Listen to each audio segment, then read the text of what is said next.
As expected, after the All-Star game, Caitlin Clark did not score as many points as people liked, so people will go to slander. People will go to slander the best rookie in the WNBA, and it is what it is. Look, it is what it is. So, as expected, we will see somebody with some sort of media credentials. Now, somebody who, I don't know who the hell they are. I don't know who the hell Brittany Danielle is. I don't know who the hell she is. But she has senior editor ESPN on her, in her bio. So, as expected, she not only retweeted a post basically saying the media's coverage is why Angel Reese can't win Rookie of the Year. Look, I like Angel Reese, but comparing Angel Reese to Caitlin Clark is like comparing prime Jamal McGlure to prime Steve Nash.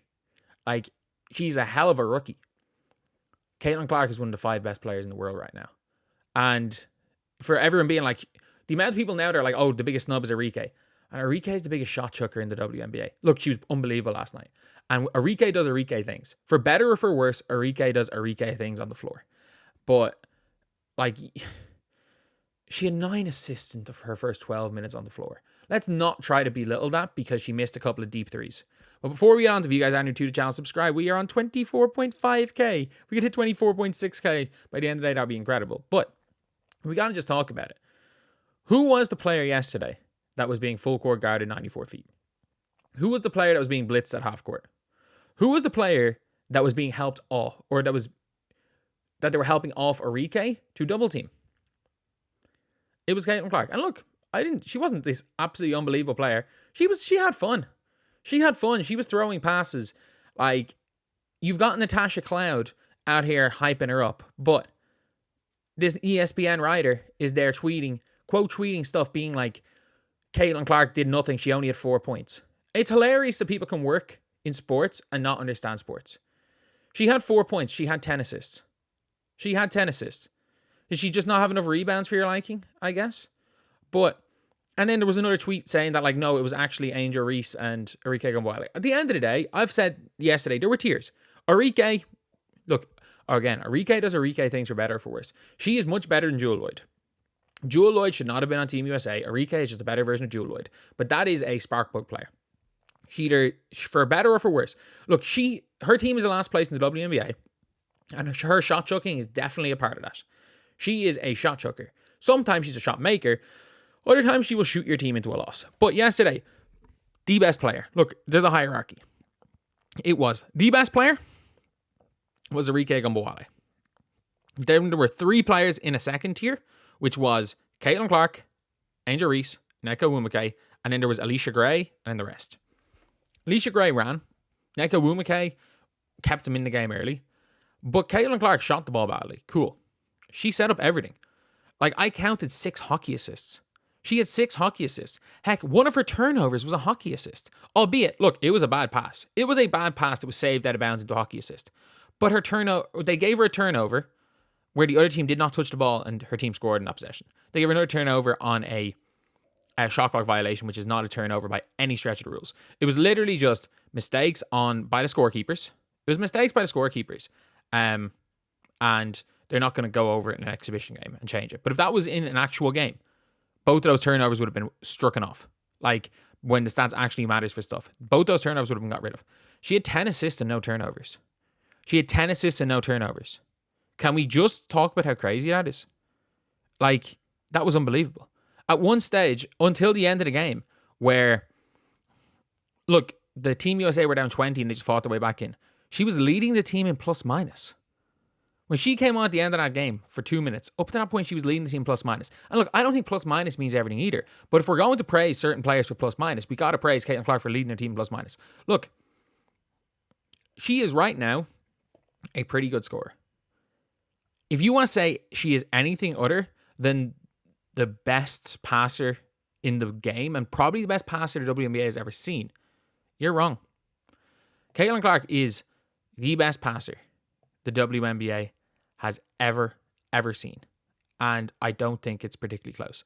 But yet, again, people that work in sports, people that want to say that they know what they're talking about, aren't going to. But if you ask, I can guarantee you, if you ask Cheryl Miller who the best player was, obviously outside of Arike, the answer was going to probably be Caitlin Clark. Because again, offense offensively, she was the second best player.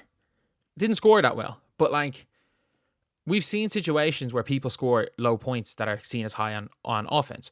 But at the same time, we have to take into account that people that dislike Caitlin Clark, when Caitlin Clark scores more points than somebody else, the points don't matter. She's stat padding. You know what? The little things, the rebounds, the little things, all the other parts of basketball are actually more important than scoring. Scoring doesn't matter.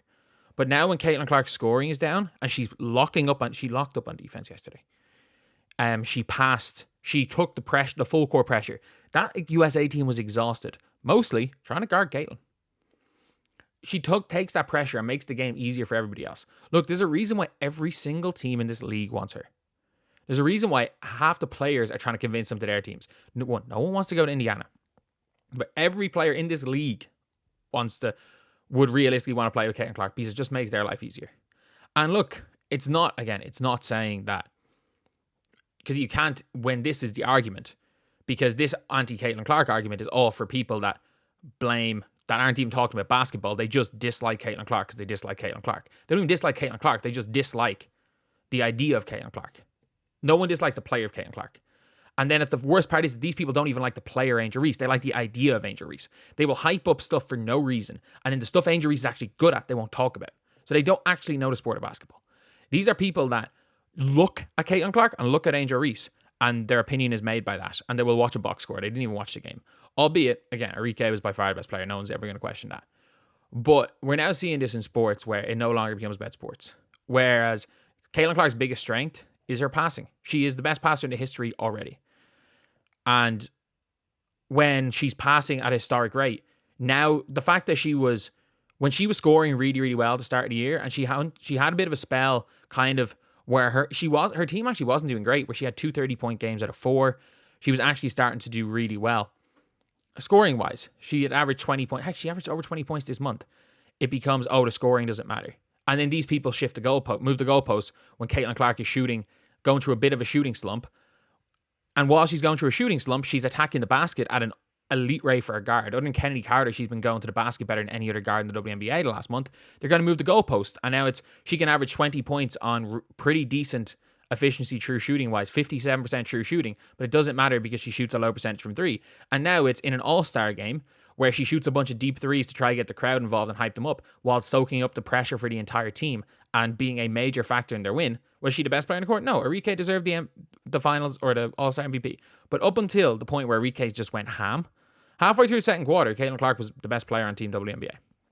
So you can't say, look, at the same time, like people are going to put her name into videos and put her name into articles because it gets clicks. And you know what? If it was just a Arike, people might skip by it if they read the article because her name's Caitlin Clark.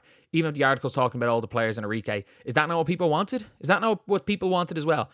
People to use the eyes Caitlin Clark brings in to hype up other players, and now that's a problem.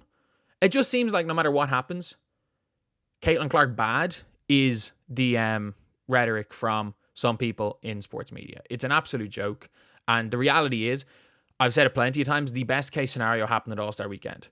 Arike Ogunbowale, who blows hot and cold, we saw she had 0 points in the first half and 34 in the second half. Like, Arike is the most hot and cold player in women's basketball. Like, she can miss 10 shots in a row and make 8 in a row. Like, that's the type of player she is. And that happens on a game-to-game basis. We saw that.